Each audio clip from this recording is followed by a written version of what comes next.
दावा ये किया जा रहा है कि असद इकबाल कलकत्तवी साहब हादसे के शिकार हो गए हैं। आखिर इस दावा में, इन फोटोज़ में क्या सच्चाई है, तो आइए मैं इस लाइव में आपको बताता हूँ। अस्सलाम वालेकुम रहमतुल्लाहि व बरकातुहू। बड़ी अफसोस के साथ एक खबर मैं आपको बता रहा हूँ कि हिंदुस्तान के मशहूर व मारूफ शायर, शोहरत याफ्ता शायर जनाब असद इकबाल साहब का एक्सीडेंट हो गया है। अल्हम्दुलिल्लाह वो ठीक हैं। उनकी गाड़ी की हालत ख़राब है। जिस गाड़ी पर वो बैठे हुए थे उस गाड़ी की हालत बेहद ख़राब है अल्हम्दुलिल्लाह, लेकिन वो ठीक है।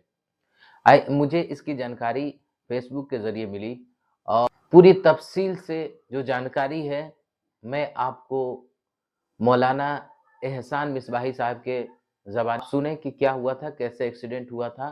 तो आप इस वीडियो को इस देखें। वक्त सोशल मीडिया पर आलमी शोहरत याफ्ता शायर जनाब असद इकबाल कलकत्तवी साहब के ताल्लुक़ से एक ख़बर काफ़ी वायरल हो रही है और उनके साथ कुछ गाड़ियाँ भी है। एक गाड़ी है जिसकी का अगला हिस्सा मुकम्मल तौर पर तबाह हो चुका है। दावा ये किया जा रहा है कि असद इकबाल कलकत्तवी साहब हादसे के शिकार हो गए हैं। आखिर इस दावा में, इन फ़ोटोज़ में क्या सच्चाई है, तो आइए मैं इस लाइव में आपको बताता हूँ। नाज़रीन, वाकई जनाब असद इकबाल कलकत्तवी साहब यूपी के फैज़ाबाद में हादसे का शिकार हुए हैं। यह हादसा काफ़ी ज़ोरदार था, ख़तरनाक हादसा था, लेकिन किस तरीके से वो बचे, यकीनन इसमें इनायत खुदाबंदी है, निगाह करम है कि फैज़ाबाद में जिस तरीके से हादसा पेश आया, आपने अगर वो तस्वीरें देखी हों, उस तस्वीर में आप बखूबी देख सकते हैं कि उस तस्वीर में गाड़ी का जो अगला हिस्सा मुकम्मल तौर पर तबाह हो चुका है। गाड़ी के परखच्चे उड़ गए हैं। उसके बावजूद मेरी जनाब असद इकबाल कलकत्तवी साहब से बात हुई। उन्होंने सारी तफसीलात बताई कि हादसा कैसे पेश आया, कहाँ पेश आया, उनको कितनी चोटें आईं और उनके साथ गाड़ी में जो मौजूद थे उनको कितनी चोटें आईं। सच्चाई ये है कि यकीनन आज यूपी के फैज़ाबाद, जिसका अभी नया नाम अयोध्या है, वहाँ यह हादसा आज पेश आया था। इस हादसे में असद इकबाल कलकत्तवी साहब जिस गाड़ी में बैठे थे, गाड़ी का अगला हिस्सा सामने से एक बड़ी जो ट्रक है उससे टकरा गया था, जिसके बाद अंदर मौजूद असद इकबाल कलकत्तवी साहब और उनके साथ एक और शख्स मौजूद थे जिनका नाम रिजवान है। दोनों सही सालिम हैं, लेकिन चूंकि अचानक ब्रेक मारने की वजह से और धक्का लगने की वजह से उनको तो कोई चोटें नहीं आई है, लेकिन थोड़ी सी थकावट है, थोड़ा सा तनाव है और कुनूदगी है, और इसीलिए अभी वो आराम कर रहे हैं। हादसे के बाद जब मकामी लोग वहाँ पहुँचे, इनकी शनाख्त की, तुरंत उन्हें मेडिकल चेकअप के लिए ले जाया गया और मेडिकल चेकअप के बाद बताया गया कि उनकी तबीयत मुकम्मल तौर पर सही है। कहीं खराश, कहीं भी टूटने फूटने, फ्रैक्चर की कोई भी बात सामने नहीं आई है।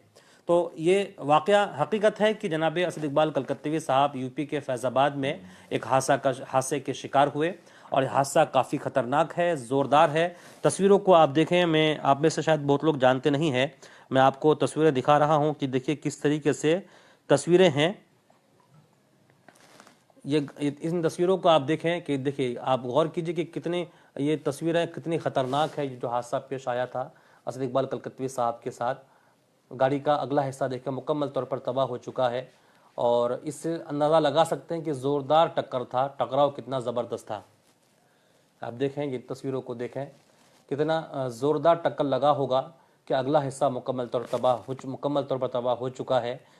इतने बड़े हादसे के बाद भी यकीनन असद इकबाल कलकत्तवी साहब पर खुदा का करम है और सरकारों की इनायत है कि वो मुकम्मल तौर पर सही सालिम है, उन्हें कोई भी चोट नहीं आई है। आप देख सकते हैं कि इनके हाथ में एक तो पट्टी लगी हुई है, और लेकिन कोई ये पट्टी मेडिकल चेकअप के लिए जब लोग उन्हें वहाँ अस्पताल में पहुँचाया तो चेकअप हुई, जिसमें ये बात सामने आई कि असद इकबाल कलकत्तवी साहब मुकम्मल तौर पर सही सालिम है। नाजरीन, ये इस तरह के हादसात आए दिन होते रहते हैं, लेकिन जो बड़ी बड़ी शख्सियात हैं, चाहे वो दुनियात के सिलसिले में वो मशहूर हों या कहीं और सिलसिले में मशहूर हो, जब इस तरह के वाक़यात सामने आते हैं तो लोग कुछ गलत अफवाहें फैलाते हैं। तो तुरंत मैंने इस हादसे की गहराई और सच्चाई जानने के लिए जनाब असद इकबाल कलकत्तवी साहब से बात की। उन्होंने सारी तफसीलात बताई कि यह वाक़या फैज़ाबाद में पेश आया। एक प्रोग्राम के सिलसिले में जा रहे थे, अचानक सामने से एक बड़ी ट्रक ने ब्रेक मार दिया, जिससे इनकी गाड़ी उस वक्त तवाजुन खोने की वजह से सामने से टकरा गई। लेकिन कोई बड़ा हादसा पेश नहीं आया, यह मुकम्मल तौर पर सही सालिम है और इनके साथ गाड़ी में जो शख्स मौजूद थे वो भी सही सालिम है।